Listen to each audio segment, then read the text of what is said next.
Assalamualaikum warahmatullahi wabarakatuh, pemirsa atau penonton Don Podcast. Kali ini kita akan bincang-bincang dengan Ketua DPRD Kabupaten Merangin, salah satu legislatif atau anggota dewan yang nyentrik sekali di Kabupaten Merangin.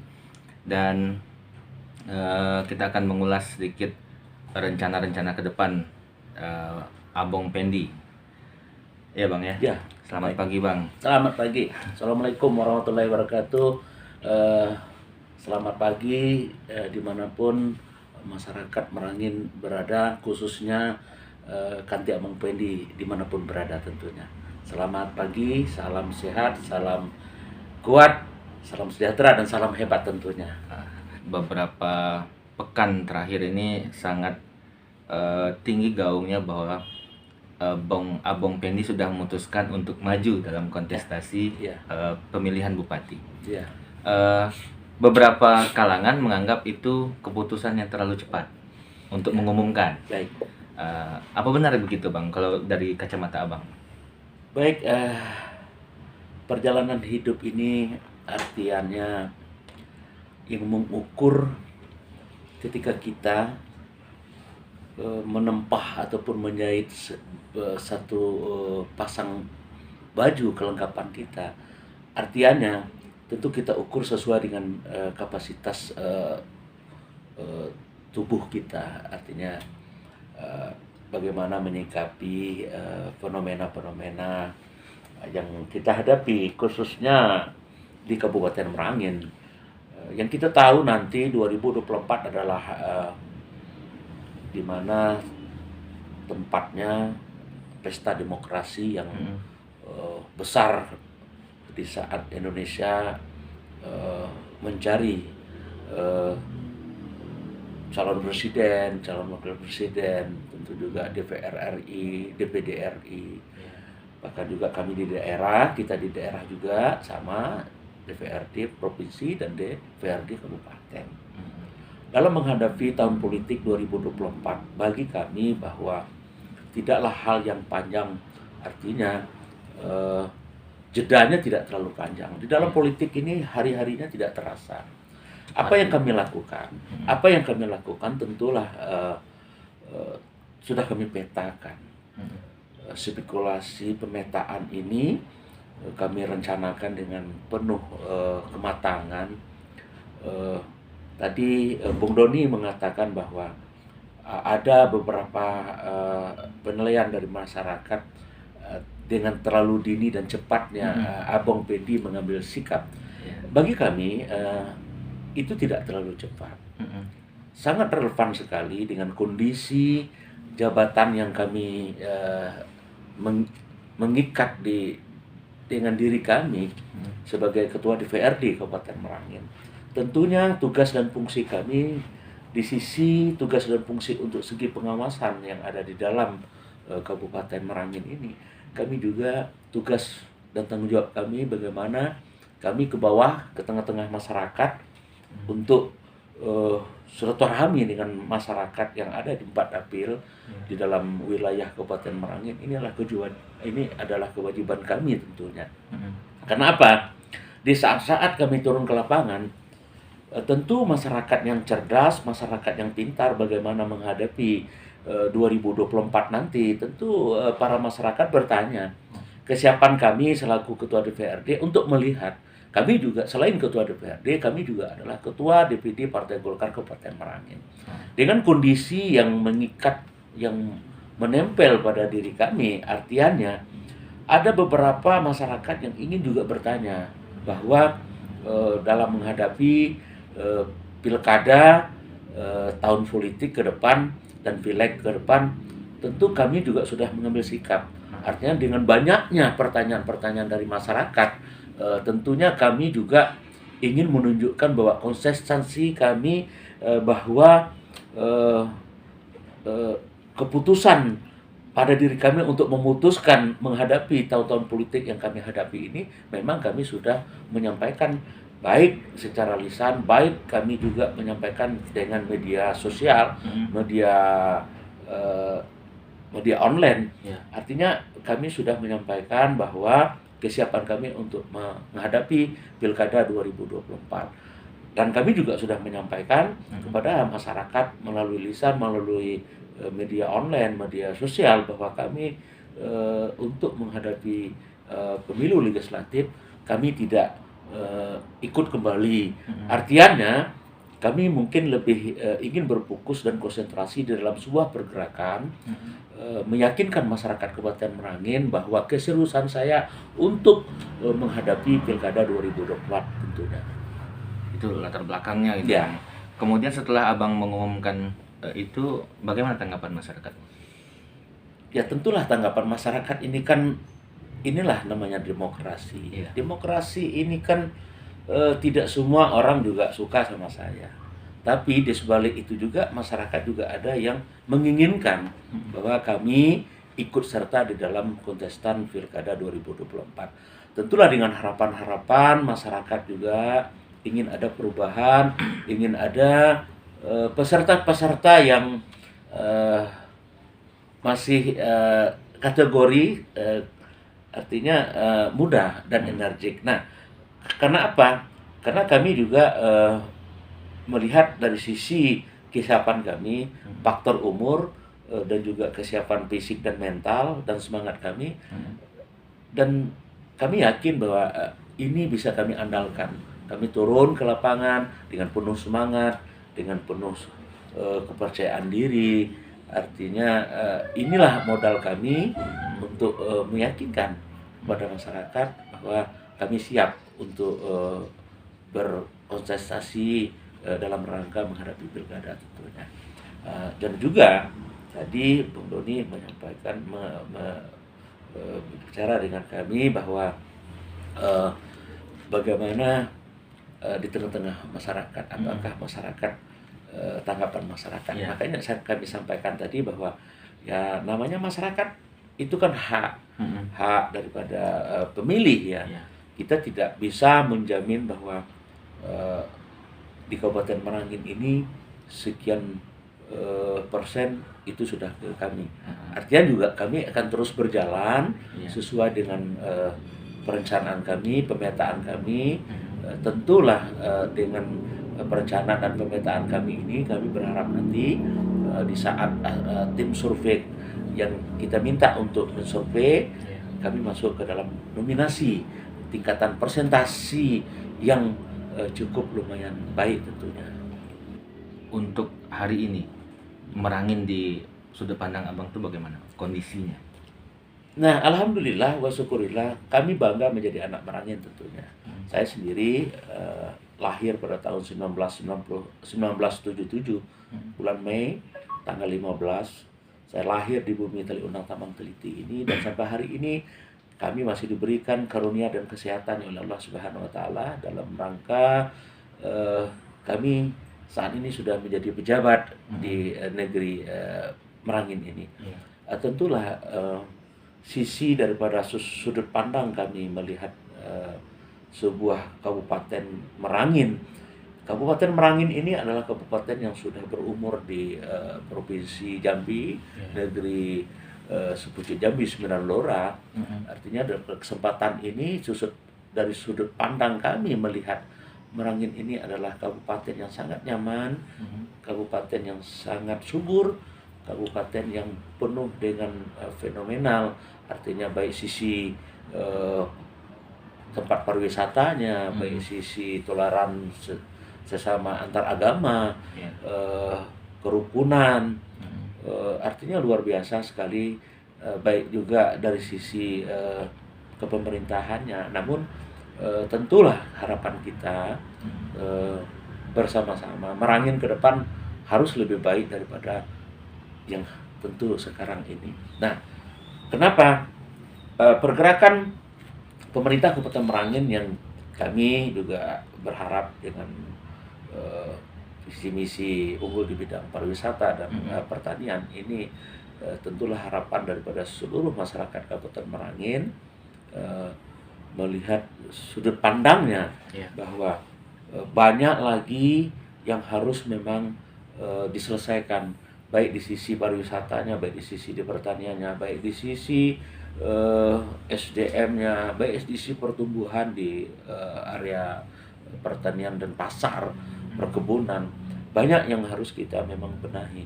Namun di sisi lain, saya menilai bahwa eh, aktifnya pemerintah untuk selalu berjuang bagaimana meningkatkan eh, pertumbuhan ekonomi di saat kita sama merasakan bahwa bukan hanya sekedar di Merangin saja, tapi juga ini mendunia, terkhususnya juga negara kita Republik Indonesia, dan sampai ke Kabupaten Merangin hampir 2 tahun setengah kita mengalami COVID.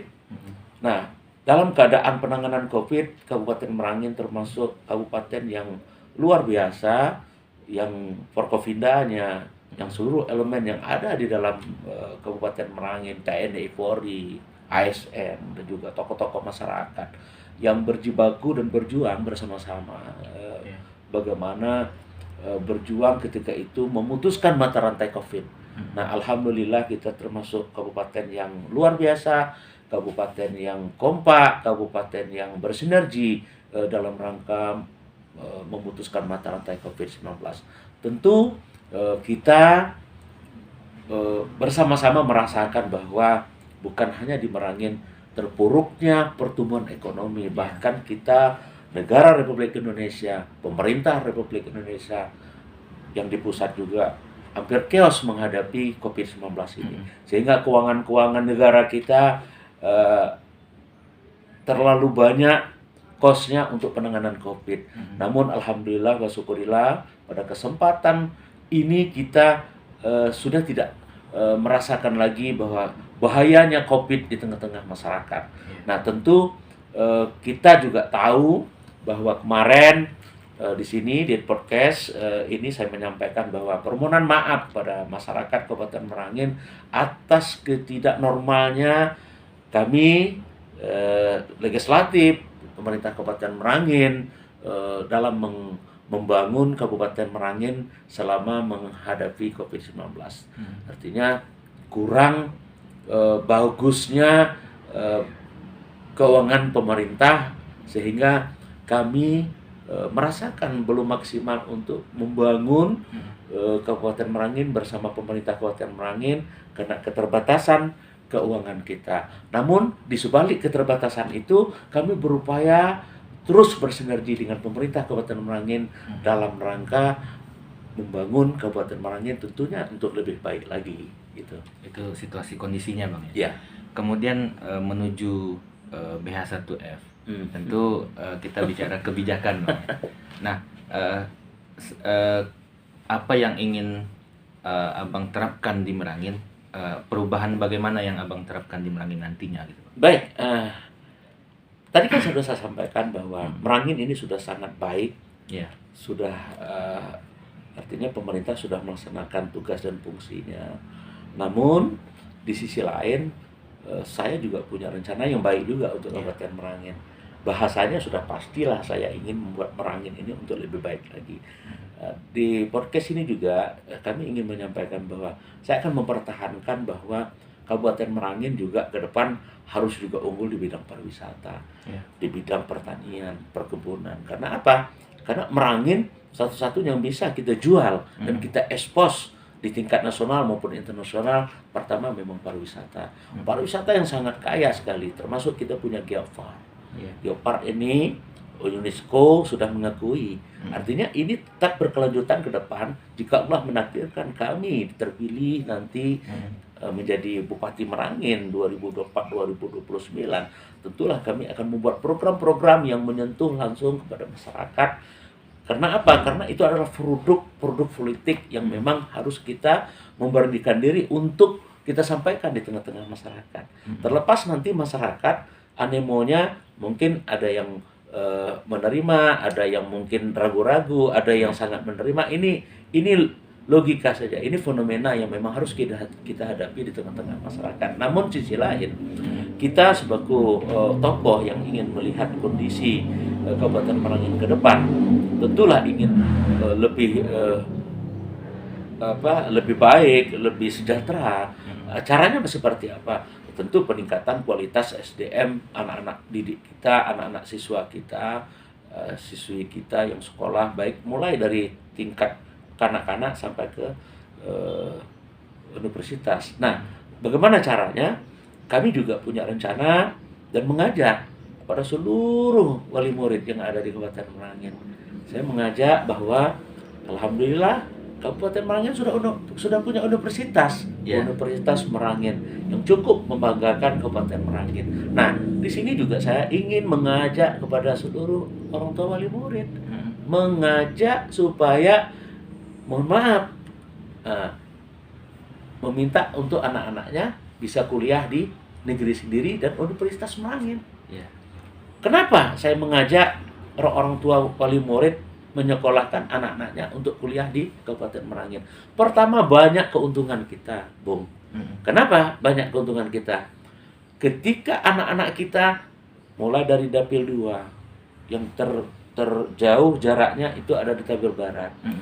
Mulai kita dari Dapil 4 yang terjauh yaitu Jangkat Timur. Ya. Nah, anak-anak kita yang sekolah dengan jarak jauh itu yang kuliah tentunya di Kota Bangko, mesti anak-anak kita itu nanti kan kos dan kontrak. Ya. Ya kan, di rumah kosan, kontrakan. Nah, sisi secara otomatis kita bisa membantu pemerintah Merangin untuk peningkatan pertumbuhan ekonomi. Karena apa? Perputaran uang kita, Ya. perputaran uang kita dari orang tuanya mencari uang menjadi petani di desa, contoh Jangkat Timur misalnya, Rantasuli misalnya. Nah, orang tuanya kan petani kopi, kulit manis, sayur mayur, ya kan, Ya. mencari uang di sana. Terus uangnya dia bawa ke Kota Bangko. Ya. Sampai di Kota Bangko, orang tuanya membayar kosan anaknya. Anggaplah 1 bulan kosan anak orang tua wali murid 500.000, Bu. Ya. 500.000 dibayar orang tua wali murid, terus uang 500.000 itu pasti dikemanain kira-kira, Bung Doni, tahu nggak kira-kira? Artinya berputar di sini. Nah, uang 500.000 yang dibayarin oleh orang tua wali murid itu nanti dibawa ke pasar, Bung. Iya. Lah, kenapa dibawa ke pasar? Ibu atau orang Kos. bapak yang punya kosan, dia bawa uang itu ke pasar. Dia belanjain alat-alat bahan pokok dapur mereka. Nah, uang itu berputar di pasar kita, Bung. Iya. Di pasar bawah, pasar atas Bangko. Nah, ketika uang itu berputar, Bung, ya kan, kemana lagi larinya? Nah, tentulah si penjual kelontongan yang toko-toko manisan ini, Iya. dia membelanjakan lagi kepada agen, ya kan? Iya. Nah, terus tukang yang sayur dia belanjakin lagi kepada Petani. petani lagi. Artinya uang kita dengan anak-anak kita kuliah dan sekolah di kabupaten kita sendiri itu bisa meningkatkan dan membantu pertumbuhan ekonomi Kabupaten Merangin kita, dan juga membantu mempercepat sisi pembangunan yang lebih layak dan lebih baik lagi Kabupaten Merangin tentunya. Nah, itu dari sisi pendidikan. Iya. Di sisi pertanian, saya ini, Bung, dilahirkan juga bukan dari anak orang darah biru. Artinya tanda kutip anak orang kaya, raya. Enggak, saya anak orang biasa. Saya seorang anak juga petani. Saya tahu bapak saya juga petani, ibu saya juga petani. Saya juga pernah diajarin sama orang tua pergi ke ladang. Kalau bahasa kita bahwa kita pergi ke umo lah. Nah, tentu kita juga melihat sisi kedepannya Kabupaten Merangin ketika saya nanti diizinkan oleh Allah, diridhoi oleh Allah, memang saya terpilih menjadi Bupati Merangin untuk 2024-2029. Tentulah program-program saya berkeinginan tentu saya juga akan mengajak OPD-OPD terkait yang menyentuh kepada sisi di tengah-tengah masyarakat, bagaimana kita pola untuk menaikkan kesejahteraan, bagaimana pola kita ingin membuat program-program yang menyentuh bahwa supaya juga teman-teman dari luar kabupaten itu melihat bahwa Kabupaten Merangin ini layak untuk dijadikan ladang mereka untuk memutarkan uang mereka. Artinya kita juga berupaya nanti mengajak teman-teman kita, investor, untuk melihat apa sih yang bisa dibuat oleh mereka, teman-teman kita. Itu kan satu sisi juga cara kita untuk memajukan Kabupaten Merangin ke depannya. Sisi pertanian, kita akan buat pertanian yang modern. Nah, kita tentulah menghayal yang sangat indah. Menjadi pimpinan kepala daerah, wajib kita, Bung, wajib kita mempunyai hayalan yang sangat indah dan positif. Iya. Tanpa hayalan indah dan positif, kita tidak bisa menunjukkan pembangunan yang lebih punya kualitas terhadap masyarakat. Maka kita akan membuat perencanaan sesuai dengan hayalan yang indah, dengan tentu orang-orang ahli, konsultan-konsultan perencanaan yang punya ilmu yang luar biasa. Ini kita akan bekerja sama. Artinya kerjasama dengan teman-teman konsultan perencanaan. Nah, apa yang ada di pola pemikiran kita selaku kepala daerah, kita akan sampaikan dengan teman-teman perencanaan. Nah, sehingga apa yang kita inginkan, kita juga minta restu dan kita sampaikan dengan masyarakat. Ketika saya seorang bupati, saya ingin membuat suatu bangunan atau suatu jalan. Nah, tentu dasarnya juga kan saya harus minta restu dan support dan dukungan dari masyarakat. Ketika dukungan dari masyarakat ada, support dari masyarakat ada, tentu saya akan berupaya untuk bersinergi dengan teman-teman di legislatif, di gedung DPRD, untuk sebuah perencanaan kami untuk membuat Merangin lebih bagus, lebih baik, lebih sejahtera, dan tentu Merangin yang punya kualitas sudut pandang yang teman-teman kabupaten lain tidak bisa menganggap sebelah mata tentunya, Bu. Baik, itu tadi beberapa yang Abang sampaikan tadi masuk dalam catatan saya. Dan yang ingin saya dalami itu di sektor pendidikan. Bahwa kita tahu kondisi Merangin saat ini, beberapa infrastruktur dari sekolah-sekolah itu masih di bawah standar gitu. Nah, lalu bagaimana nih ya ke depan Abang untuk memperbaiki kondisi tersebut? Baik. Jadi begini, Bung. Saya ini kan awal sebelum saya jadi DPRD, sempat ada di pikiran saya bahwa kalau saya jadi DPR nanti, saya tidak mau rapat-rapat malam. Kenapa harus rapat-rapat malam? Yeah. Itu pikiran saya. Sudah itu, kita harus ajak nanti membangun ini. Ternyata setelah saya jadi, apa yang saya pikirkan sebelum jadi itu, ternyata agak sedikit meleset, Bung. Kenapa? Baru saya tahu bahwa uang APBD kita itu, pertama saya dilantik 2019. Waktu itu kami langsung masuk ke dalam tugas dan fungsi kami di dalam pembahasan anggaran. Itu kalau nggak salah 1,6 triliun, Bung. 1,6 triliun itu saya pikir ini uang nggak terlalu banyak terpakai ke tempat yang lain. Ternyata 1,6 triliun itu ya gaji PNS ya di sana, Bung. Belum lagi ada adik saudara kita yang honorer juga di sana, Bung. Belanjain kertas, beli pulpen, beli dawat PA, semuanya di situ, Bung. Sampai beli jeruk pun di situ, Bung. Wah, saya pikir ini berapa sisanya? Setelah saya lihat sisanya, ternyata ada ratusan M. Antara 500 miliar, 400 miliar. Itu dibagi lagi, Bung. Di 4 dapil. Nah, kita tahu bahwa Kabupaten Merangin ini kabupaten terluas. Ada 24 kecamatan. Yang itu dibagi, Bung. Setelah dibagi-bagi, nggak kelihatan, Bung. Nah, tentu saya menyampaikan lewat podcast ini kepada seluruh masyarakat Kabupaten Merangin, dengan keterbatasannya uang APBD kita. Tentulah ini tugas berat kepala daerah tentunya nanti 2024. Siapapun nanti 2024 yang menjadi bupati. Nah, tapi mudah-mudahan insya Allah kita Abang Pendi lah ya. Abang Pendi. Jadi saya berharap juga pada masyarakat, dan saya juga siap lah untuk menjadi orang yang dipercaya menjadi kepala daerah Kabupaten Merangin. Kenapa? Jadi tugas ke depan itu sangat banyak, apa yang disampaikan oleh Bung Doni tadi, bahwa bagaimana cara dan pola Abang membuat mensiasati ke depannya dengan keterbatasan tentunya.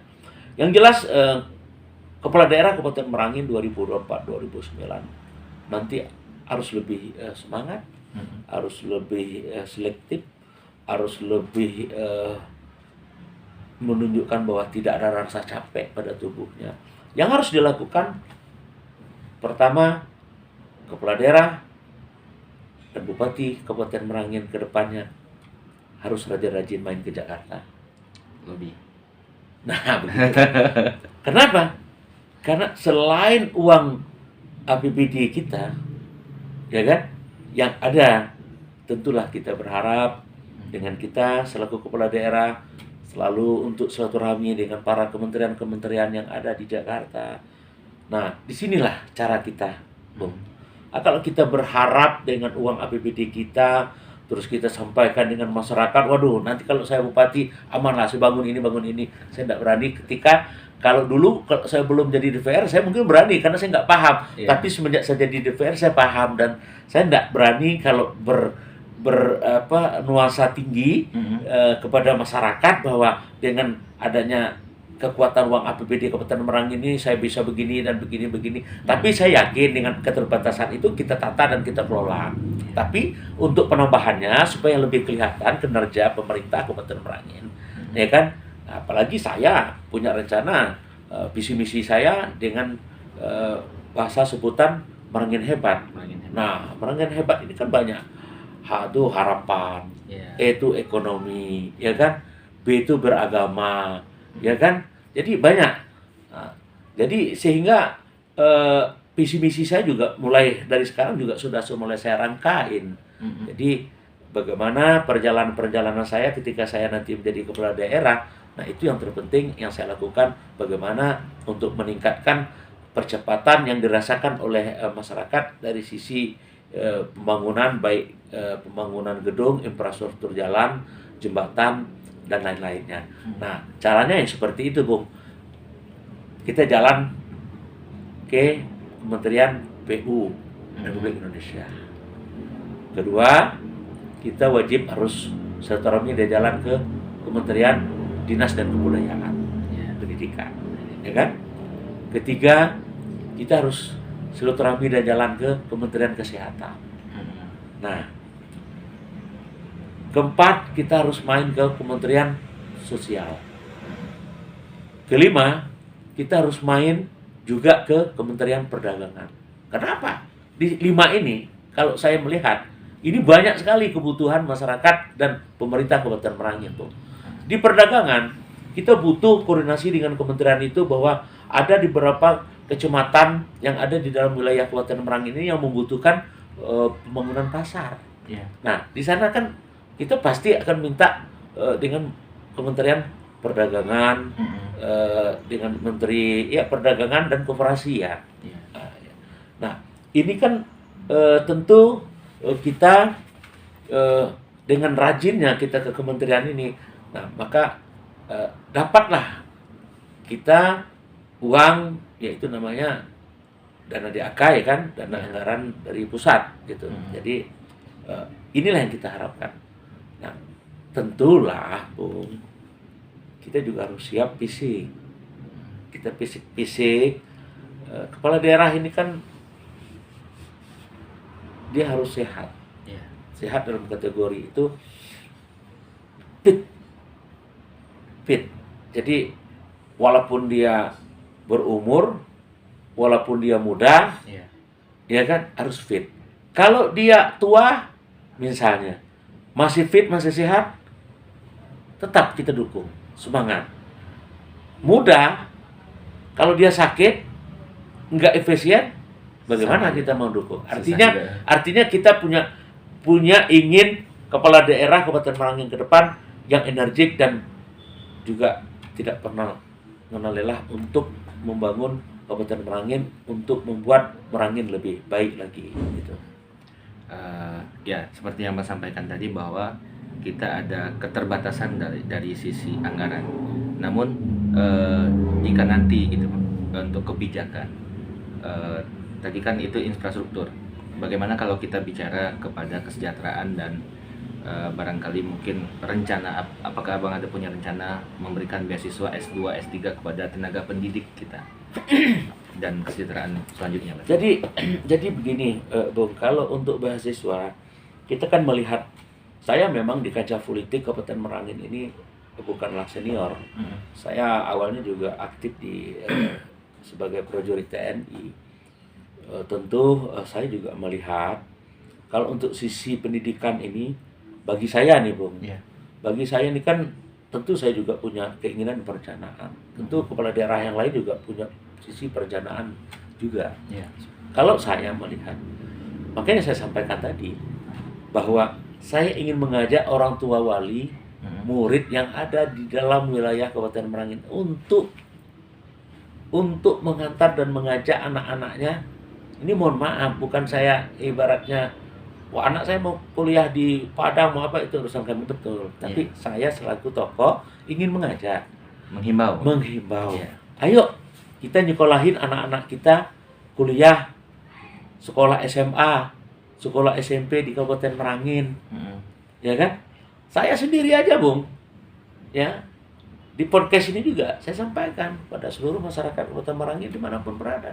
Anak kami, putra kami yang paling tua, kami masukin ke Universitas Merangin. Inilah cara saya satu sisi menjaga anak kami juga. Karena dunia sekarang dunia pengaruh lingkungan yang sangat luar biasa. Kami tidak ingin juga anak kami mungkin jauh dari pantauan. Kami nggak nyalahin siapapun. Artinya kami tidak mau bahwa putra dan anak-anak kami ibaratnya kalau kuliah jauh dari kami nggak bisa, Bung. Artinya makanya kami ajak anak-anak kami kasih pemahaman, Bang, kamu kuliah di Merangin saja. Ayah lebih enak mantau kamu. Kuliah juga Universitas Merangin loh. Nggak KW-KW. Kita sudah Universitas Merangin. Kamu termasuk nanti mahasiswa yang diwisudain dengan gelar sarjana melalui Universitas Merangin. Nah, tentu cara ini kan kita yang Bung Doni sampaikan tadi, bagaimana cara untuk mengalokasikan dan membantu beasiswa untuk adik-adik dan anak-anak kita yang kuliah dan sekolah di Kabupaten Merangin. Beasiswa ini bukanlah produk-produk baru, Bung. Beasiswa ini adalah produk-produk pemerintah zaman dulu juga sudah mengalokasikan bahwa kepada orang-orang yang layak diberikan fasilitas beasiswa, tentulah kepada anak-anak berprestasi. Anak-anak yang punya keinginan semangat sekolah, yang mohon maaf, yang orang tuanya yang tidak mampu. Nah, ini kan harus diperhatiin oleh pemerintah. Tugas pemerintah kan itu, Bung. Melihat kondisi masyarakatnya, apalagi anak-anak yang mungkin orang tuanya tidak mampu, siapa yang harus mengurusnya? Tentulah pemerintah. Nah, tentang beasiswa di sini, di podcast ini, saya hanya bisa menyampaikan bahwa ketika saya nanti ditakdirkan oleh Allah menjadi Bupati Merangin 2024, tentulah produk-produk beasiswa ini akan saya pertahankan dan akan saya naikkan kualitas, mungkin biayanya mungkin dari teman-teman senior kami mungkin yang terdahulu untuk penganggaran beasiswanya mungkin 1.000 misalnya, terus kita naik jadi 5.000. Begitulah, artinya pasti akan saya tingkatkan. Nah, kita lihat kondisi keuangan pemerintah lah. Artinya untuk beasiswa tetap, makanya saya berkeinginan itu semakin banyak anak-anak kita Merangin kuliah di Universitas Merangin, kita memberikan beasiswa untuk anak-anak di Kabupaten Merangin yang kuliah di Kabupaten Merangin, itu kan lebih baik, Bung. Ya kan? Selama ini kan kita kasih anak-anak kita yang berprestasi, anak-anak kita yang kurang mampu dia berprestasi kuliahnya di luar Merangin. Nah, kalau bagi saya, Bung, lebih bagus. Saya kan punya keinginan kan. Sah-sah saja kan. Saya ingin anak Merangin kuliah di Merangin, beasiswanya dari pemerintah Merangin, Bung. Lebih asik, lebih enak, lebih enjoy, lebih tepat sasaran. Itu. Dia akan berputar di Merangin, tidak keluar, uangnya tidak keluar. Uangnya sudah di-cut di daerah perbatasan. Batas Merangin mana? Kalau mau ke Bungo di di Simpang Mangkuning, Bu. Iya. Uangnya cuma batas situ kuatnya keluar. Arah ke Serolangun di Kubang Ujo. Udah selesai. Uangnya muter-muter aja di situ. Siap. Nah, itulah yang kita inginkan, bahwa dengan pertumbuhan ke depan, pertumbuhan ekonomi ke depan Kabupaten Merangin, kita berharap bahwa sisi yang saya sampaikan tadi untuk membantu peningkatannya, tentulah kita berharap anak-anak Merangin banyak sekolah di Merangin, anak-anak Merangin banyak juga kos dan kontrak di Merangin, Iya. anak-anak Merangin juga banyak yang punya SDM yang luar biasa, kelulusan dari Universitas Kabupaten Merangin yang bisa kita andalkan untuk regenerasi ke depan Kabupaten Merangin. Artinya sudah mempersiapkan cadangan adik-adik mahasiswa, adik-adik yang mempunyai gelar sarjana sesuai dengan ilmu bidang masing-masing yang diambil di Universitas Merangin, yang nanti kita andalkan untuk membangun Merangin ke depannya tentunya. Ketika kita bicara perputaran uang nih Bang, yang Abang sampaikan tadi, ada di cut di perbatasan. Kalau kita pindah ke sektor kesehatan, kalau dari menurut Abang nih, rumah sakit kita ini perlu didirikan baru atau dikembangkan saja nih? Atau kali menambah Jadi tertarik spesialis? Jadi tertarik saya kalau untuk mengupas dan mengulas masalah kesehatan. Kesehatan ini bukanlah tugas kepala daerah sendiri, Iya. tapi yang mana tempat fasilitas pelayanan kesehatan ini adalah tugas kita semua masyarakat Kabupaten Merangin. Nah, rumah sakit ini juga termasuk sebagian daripada semacam backgroundnya daerah juga. Artinya kenapa bagus dan tidak rumah sakit kabupaten itu adalah lambang daerah. Tentu kami melihat sisi yang tadi kita ulang kembali, bahwa sisi anggaran. Iya.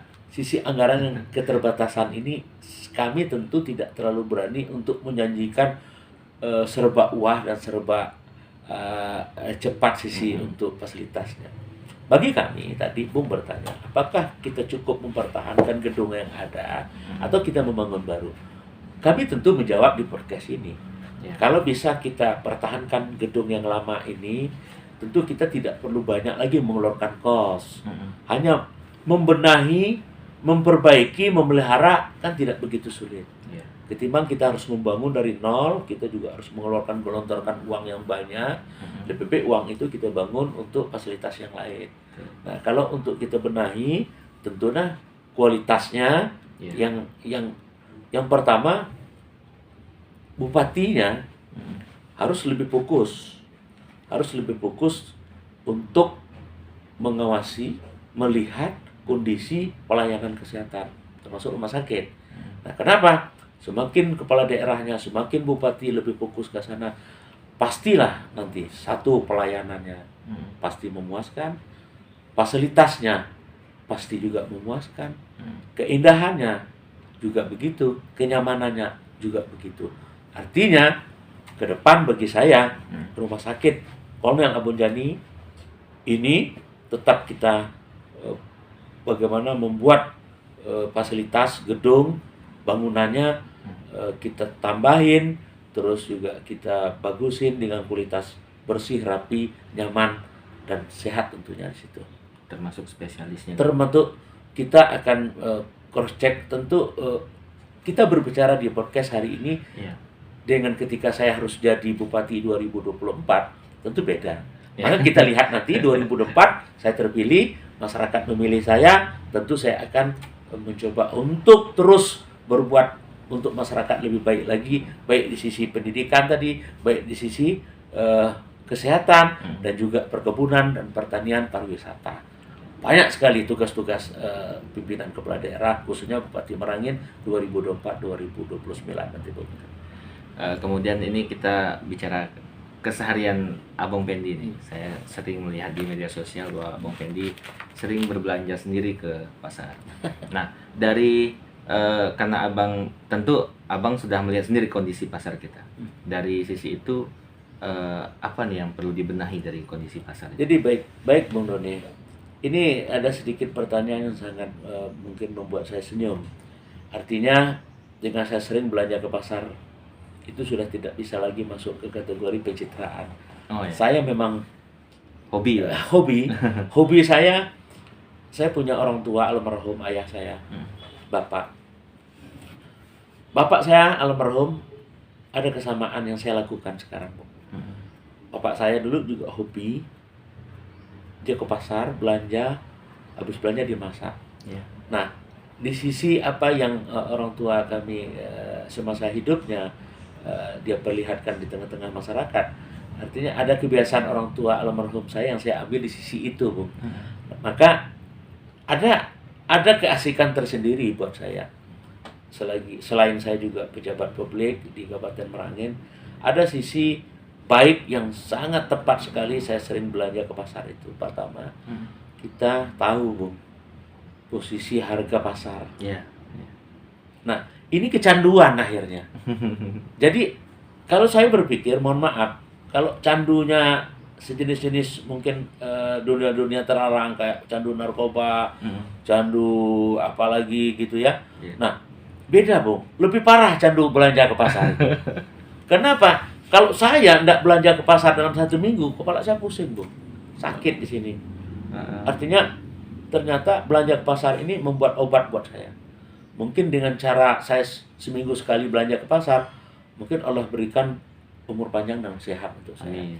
Maka saya jalanin dengan saya sering belanja ke pasar.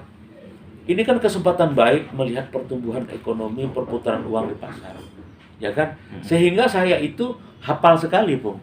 Harga tomat goyangnya berapa. Tapi akhir-akhir ini kita melihat kondisi pasar yang sangat kadang-kadang ya, karena saya juga walaupun ketua DPR, pejabat, saya juga manusia.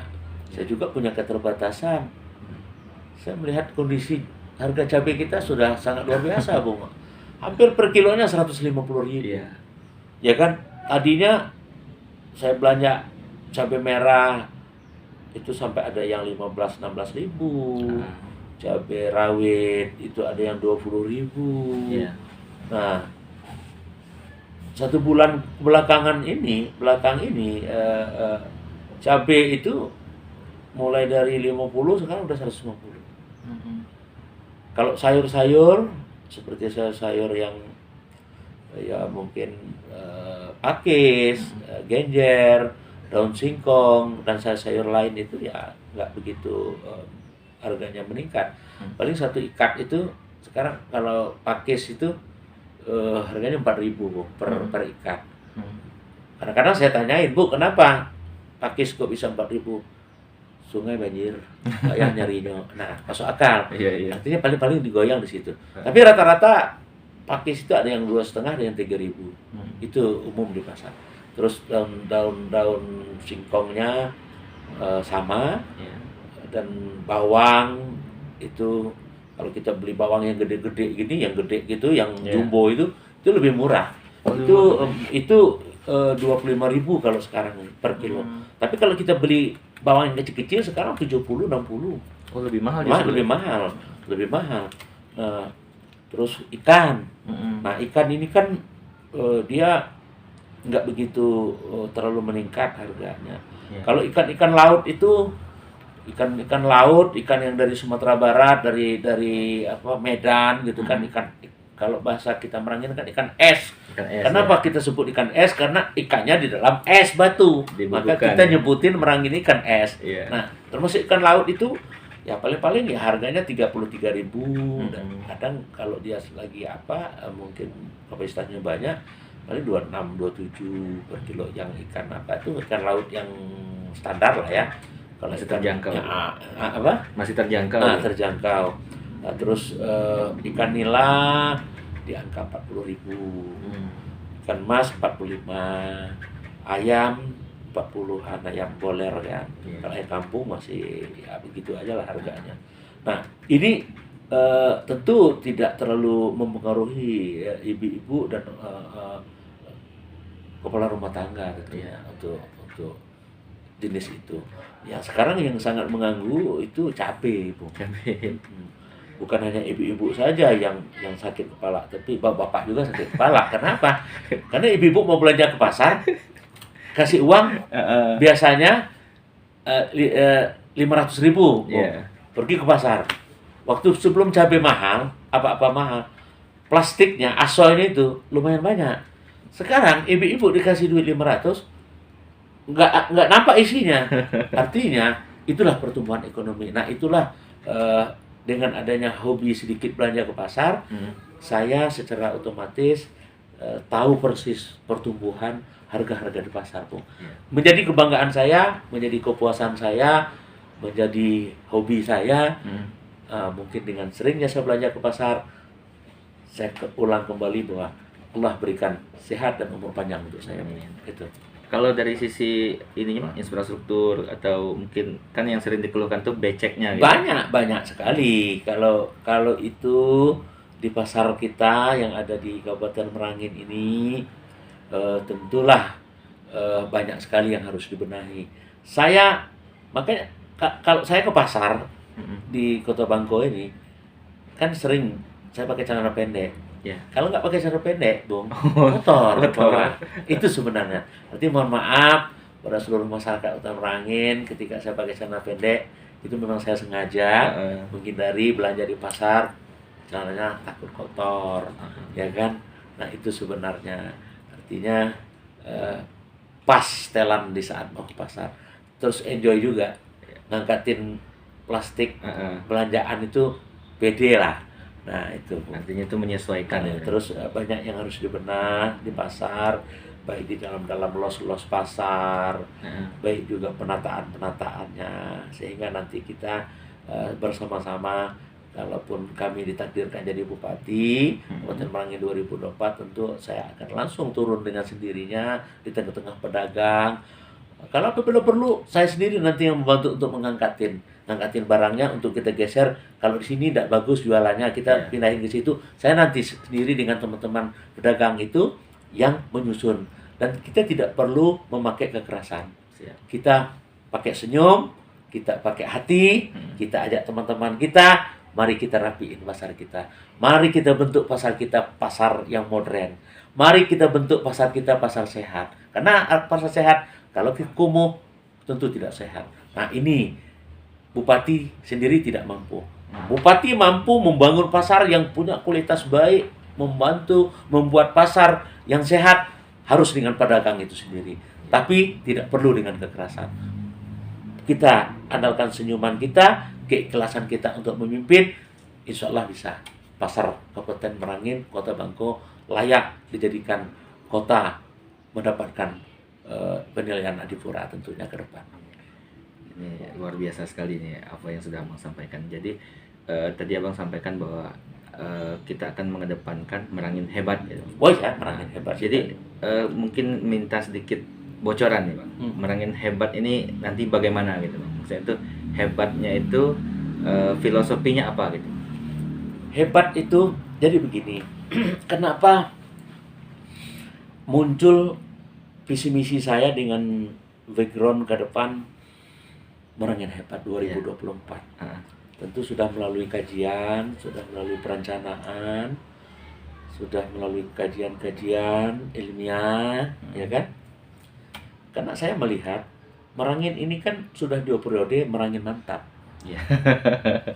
Nah, kenapa? Merangin mantap bagi saya berjalan sudah sesuai dengan apa perencanaannya. Ya, namanya di sudut pandang ada kekurangan, itu hal yang biasa lah. Kenapa? Karena yang sempurna itu hanya Allah.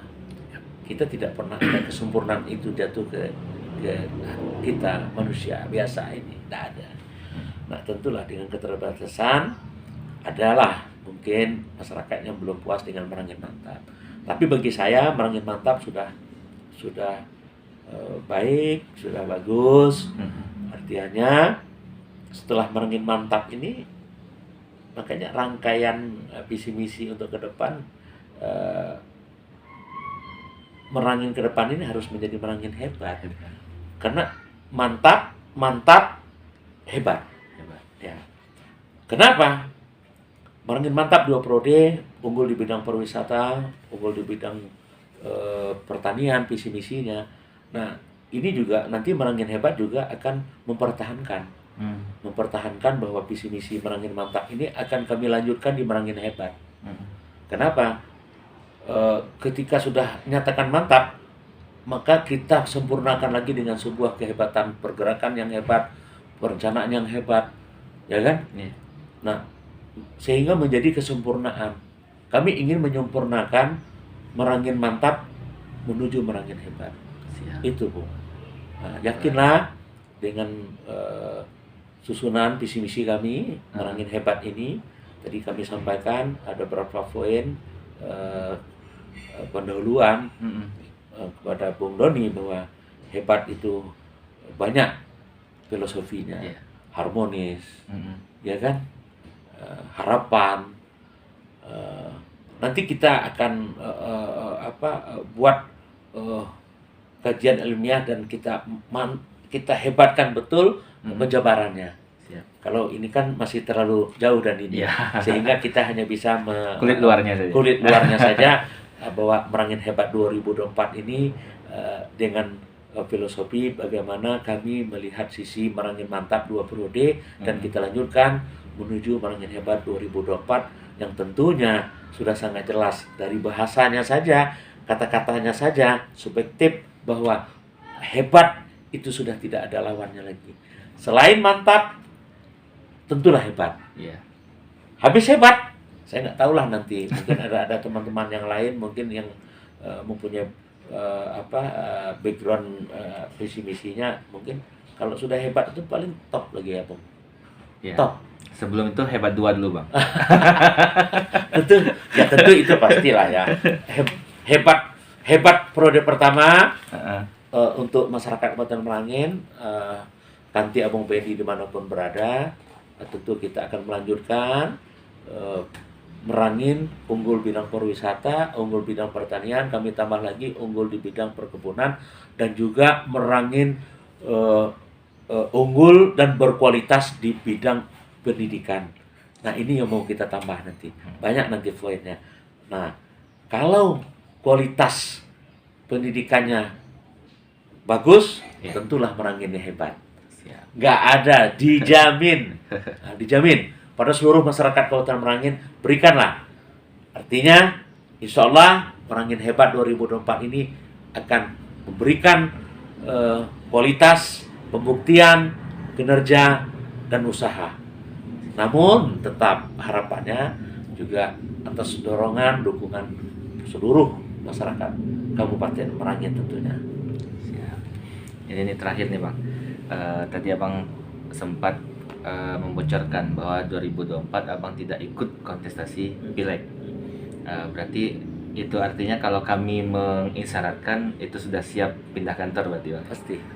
Pastilah. Bicara pindah kantor, Bang, ini ada kenang-kenangan dari DME TV Don Podcast. Siap. Kalau ukuran kami tidak tahu, mungkin tidak pas, Bang. Tapi Masya Allah, ini ada 2024 pindah kantor. 2024 pindah kantor, guys. Terima kasih Bung Doni yang sudah memberikan surprise baju jersey. Di sini kita lihat ada foto kami, Abang Pendi, dan di sini ada tulisan 2024 pindah kantor. Insya Allah mudah-mudahan dukungan dan doa seluruh masyarakat Kabupaten Merangin pada kesempatan di podcast ini kami ingin menyampaikan, kami meminta restu dan doanya kepada seluruh masyarakat agar kami pertama diberikan kesehatan, kedua kami diberikan umur panjang, ketiga kami harus duduk menjadi Bupati Merangin 2024 pada bulan September 2024. Tanpa dukungan dari masyarakat kami tidak akan mampu untuk menjadi kepala daerah. Tanpa dukungan dari masyarakat kami tidak akan tercapai apa yang kami cita-citakan dan apa yang kami inginkan sekeluarga tentunya. Terima kasih atas pemberian surprise-nya ini, Bung. Mudah-mudahan dengan surprise ini menambah semangat kami untuk terus turun ke lapangan, turun di tengah-tengah masyarakat, sehingga masyarakat Kabupaten Merangin betul-betul memberikan kepercayaan kepada kami untuk menjadi Bupati Merangin 2024-2029 tentunya. Amin. Baik, penonton Don Podcast, terima kasih sudah menonton dari awal sampai akhir, dan tentu saja apa yang sudah disampaikan oleh Abang Pendi tadi kita harapkan terwujud di 2024. Amin. Sampai jumpa di podcast selanjutnya, dan jangan lupa like, comment, and subscribe. Terima kasih. Terima kasih Bang. Assalamualaikum warahmatullahi wabarakatuh. Waalaikumsalam.